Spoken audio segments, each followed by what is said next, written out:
if I have this gate and this is like this, right? And I come in, I'm saying I'm not worrying about this gate. Just be in. Like, see, the mindset of the person that's worrying about the gate, these are people that use physical control to control their dogs. That's why they're so worrying about the gates being open and closed. I was at the shelter, I would open the gates, and people would be like these shelter dogs would come out, and I would have the gates open, and they wouldn't run off. They would just follow me right in to go where we're going. Because we have a relationship. There's an understanding. And so, yeah, and so when I'm saying I'm coming in, I'm thinking about this, not this, this.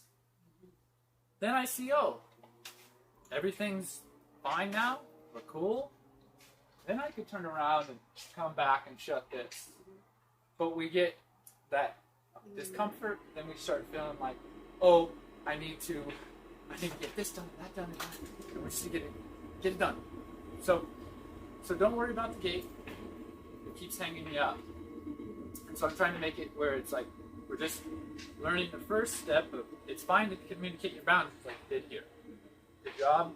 And you didn't move towards them, you just turn around, hey, I don't want you off like this, right? Yeah, like later there's times and places, right? Like we were talking about stopping to play. You're moving to it, right?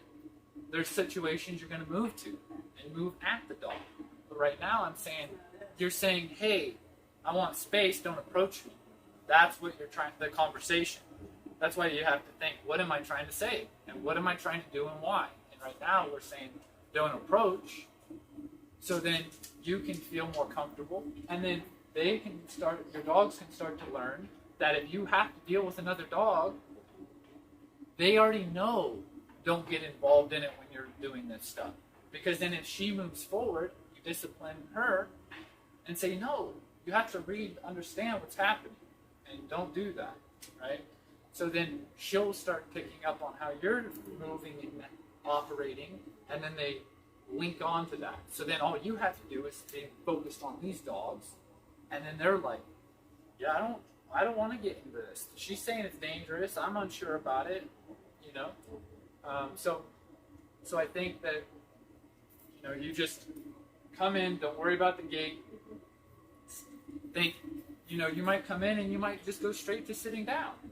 Like, and then you're thinking, don't approach her. That's all you're doing.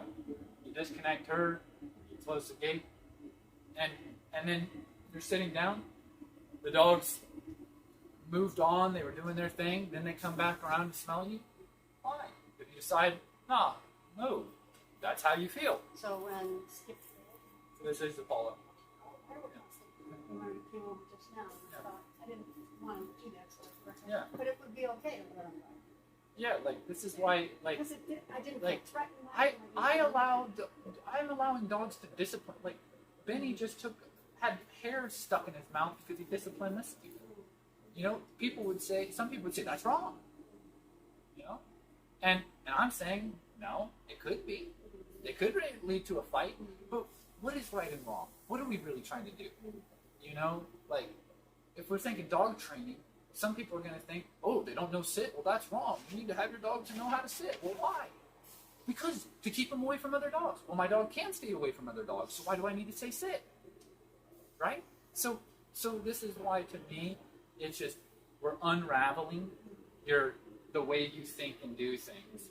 And then we're trying to create a new way to look at things and then discipline your mind so we can focus it.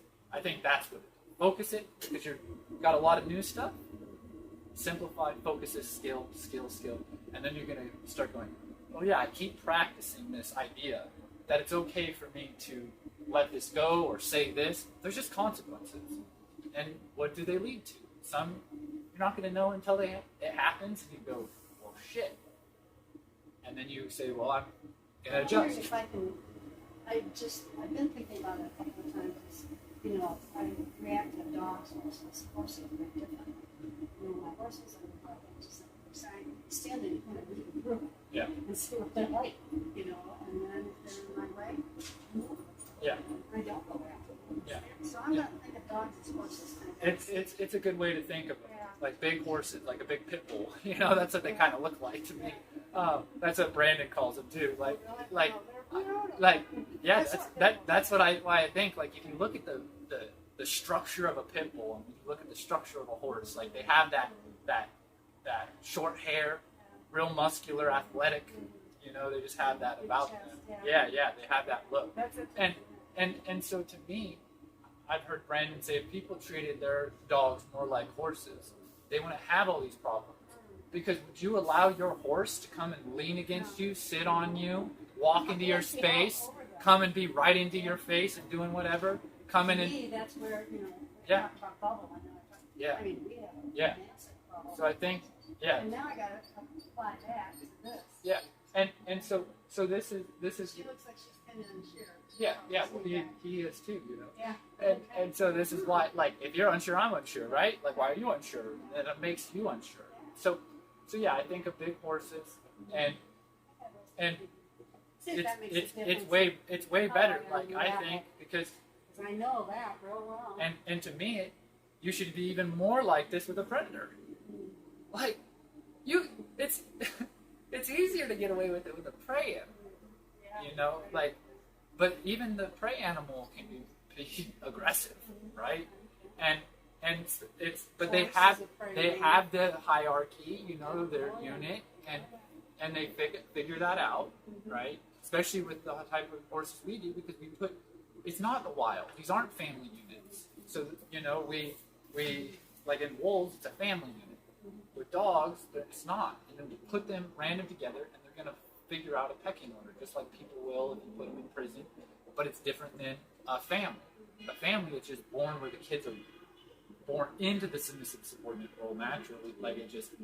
Yeah, no, I see that. You know what I mean? So I think that the bubble is what you're trying to create, and think just like, how would you do it with the horses? I had a client, her dog ripped open her friend's stomach, and this dog, you know, it's a very fearful dog, emboldened by her, because she's a rescuer. And so she emboldens everyone. She has these wild horses that she just got in. She rescues horses.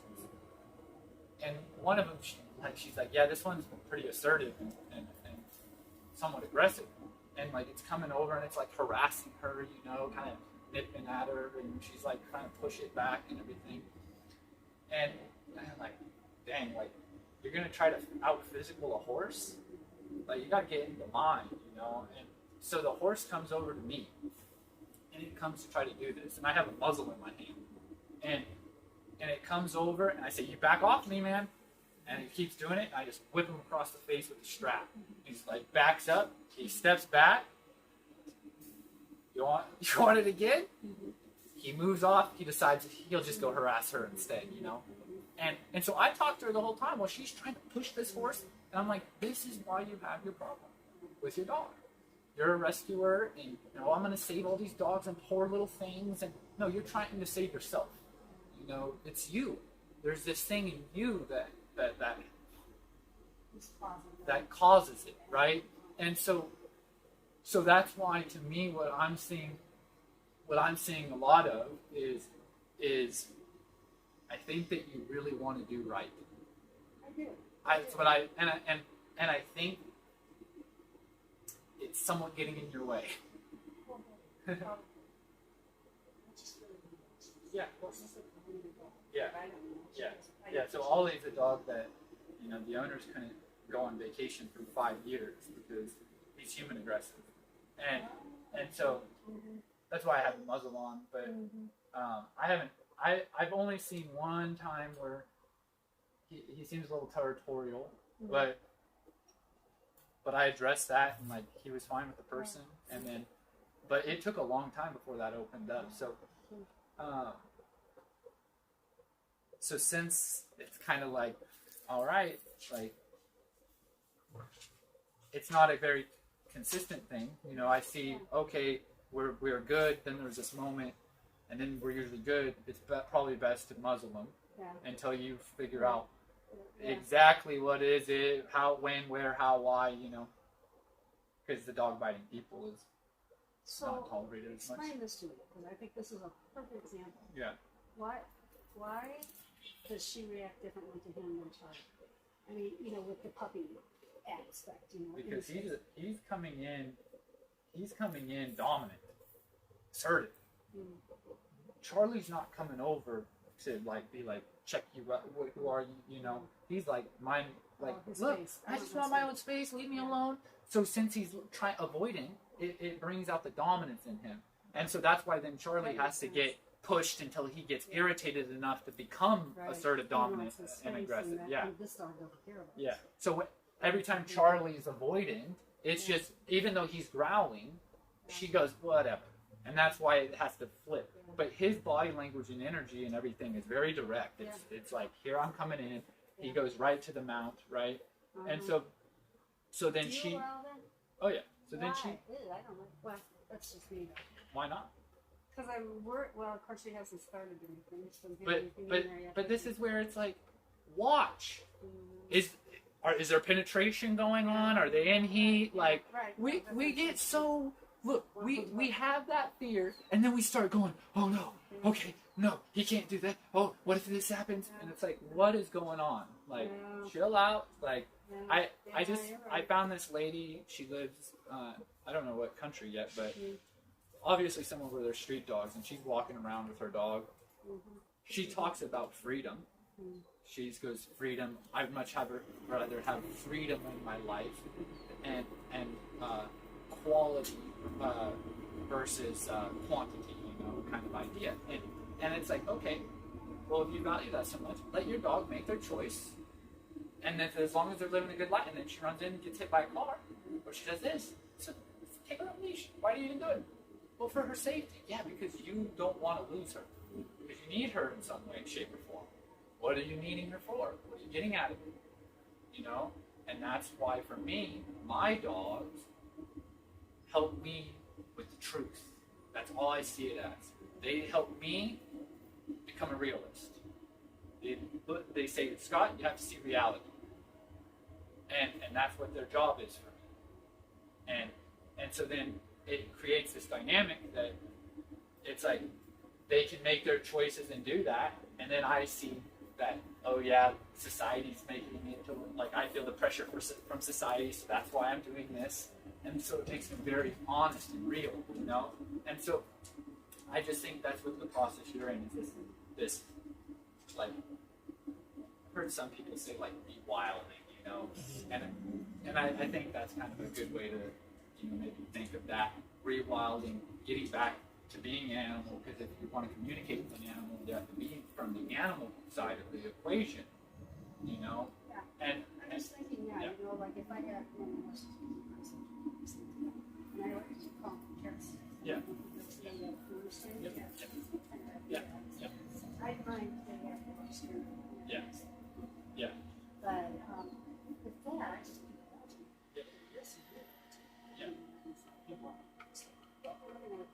Yeah. And that's why, like, some dogs are more skittish. They're more like prey animals, so they're easy to control. Like Apollo, Gus, Cheza. They're all more skittish. You just turn and yes. Yeah. Yeah. Exactly. And this is because, you know, he's used to being pushy with people. So then when they get after him, that throws him for a loop. He is more skittish, like a little bit more unsure. But I think. The other thing that I want to say about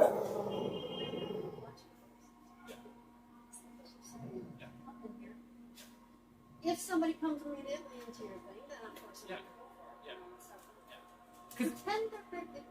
what I see it is like, Jesus, let me have some time to digest what's happening in the environment. Jesus, you know? And that's why for me, it's like, you have to be honest with, you're feeling like there's too much pressure. That's why I'm saying back it off. So then, I can shut the door, I can come in, I can sit down, I can say hello, I can take off my jacket, you know, it's like, it's like, this is why for me, I'm just slowing it down. You know Temple Grandin, you're familiar? Okay. She talks about animals seeing in pictures. So think in this, that this moment is an image for them to be able to see. So if I slow it down to this moment, this moment, this moment, it's like a camera, shutter, shutter, shutter, you know? And it's just snapshot, snapshot, snapshot. So I slow everything down so they can see the subtleties and the build up. And sometimes I'm going to feel so pressured that it's so quick. But this is why I'm going, let's practice. So you even, your whole being just gets so synced up. It's like drills in sports that you keep honing it in, and pretty soon it's so automatic that you don't even think about it. You can do it while now doing another task. Yes. You know, we work. Yeah. You know, people always but go. You could read it. Yeah. Really fast. I guess I'm not reading thoughts. Why am I? I think that because it's new. So since, It's not new. yeah, yes it is, because you've lived a certain way, Oh, you're right. and so now it's new. So now you're going, what about this and this and this and I'm saying, hey, just stop focusing on all that. Regulate. Focus on the emotional aspect. Breathe. Calm down. Stop worrying about all the things in your mind that want to say all this and this and this. If you focus outwardly in your body, you'll calm yourself down, and it will become clear. You don't pay attention to these thoughts. You don't look inward.